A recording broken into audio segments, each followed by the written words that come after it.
Today, I want to talk about the most confusing drafting team at MSI. That is Top Esports, the number 2 seed from China. In their best of 3 earlier today against LLL, they drafted great in Game 1 and not so great in Game 2.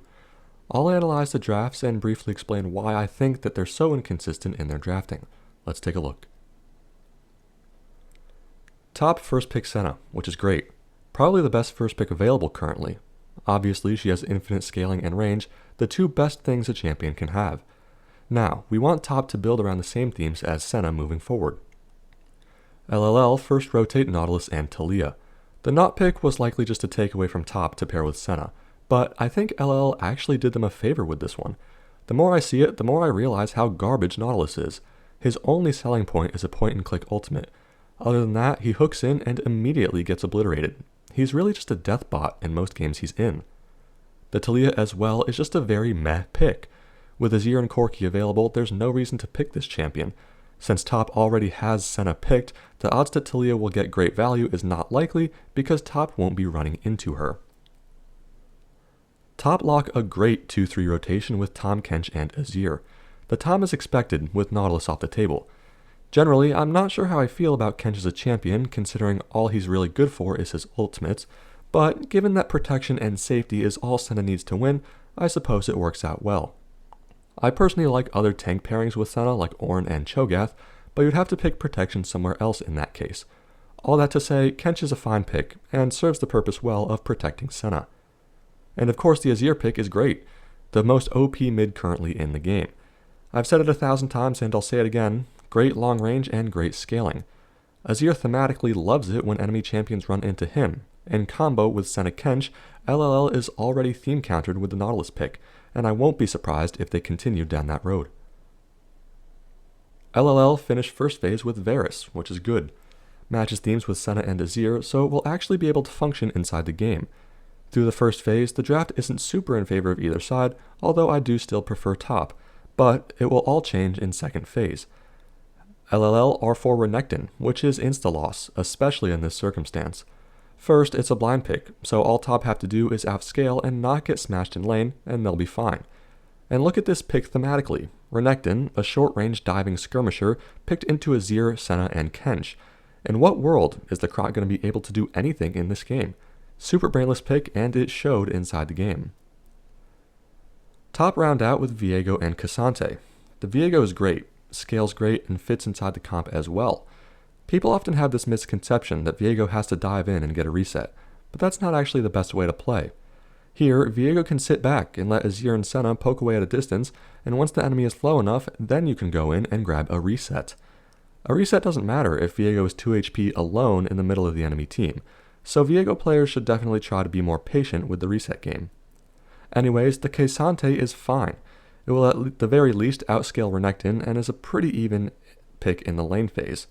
I would have preferred something like Malphite or Ornn here, but really any tank works fine. And LLL R5 counter with Wukong, which, similar to Renekton, won't be able to play the game. LLL is trying to dive face first into anti-dive champions. Complete theme counter win for Top here, and a general win across the board. They have better scaling, range, teamfight dynamics, and their champs are just more OP than the enemy teams. Great Game 1 draft from Top Esports. Jumping into the Game 2 draft now, it's a bit of a different story. Top's draft wasn't awful by any means, but it had one major problem. See if you can find out what it is. LLL first pick Varus, which is good. Very versatile champ that can be built around in several different ways. Generally though, now we want LLL to build around strong scaling at the least, and potentially just a basic front-to-back teamfight, assuming it's an on-hit Varus. Top first rotate Kalista and Azir, which is already bad.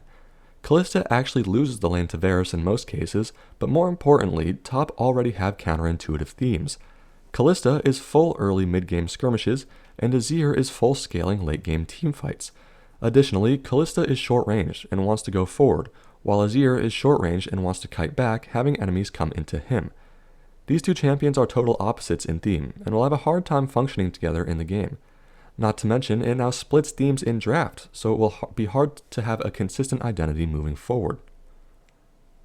LLL second rotate Nautilus and Aurelion Sol. The not pick we talked about, so I won't say anything except that it's not the greatest pairing with Varus. The ASOL pick though, I'm very happy about.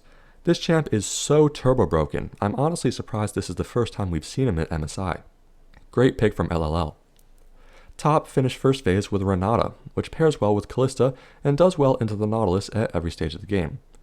Through the first phase, I'd give LLL a slight draft edge with a little better scaling and range, forcing the Callista lane to get ahead early. Top are for Xin Zhao, which is fine. He is the strongest jungler left available, and it matches with Callista to have early mid-game pressure. He really does want an enchanter with him though to be most effective, but it's not a bad pick from top. LLL round out with Poppy and Zac, which is also fine. You can see as predicted that they have indeed built a pretty standard front-to-back teamfight comp with strong frontline and scaling DPS backline. The problem here though is that their champions just aren't the greatest. Nautilus sucks and should have been an enchanter like Soraka. Poppy is just picked as a counter to Callista and Xin, and the Zac is, I guess, fine as a blind pick. I would have picked different champs if I wanted to build a comp like this. The biggest problem with this now is that Nautilus, Poppy, and Zac have to go forward, and they're doing so against a Renata, which won't work out well. Anyways, top last pick Ornn, which is great. I think this champ is super broken and very underpicked right now. He is the best scaling tank in the game, and his items are insane value. Now the draft overall is still a win for top in my opinion, but compared to their Game 1 draft, there is one glaring issue, and it's the same one that I pointed out after their first rotation. They have completely split themes. Callista and Xin are full early mid-game go in, and Azir and Renata are full scaling, wanting enemies to run into them. And the Ornn is also more centered around scaling.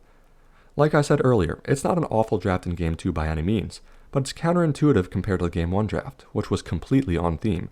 All 5 champions on the same page. So what is the reason for this inconsistency? Well, in my opinion, there's likely one reason for it. The drafts are probably pre-planned beforehand.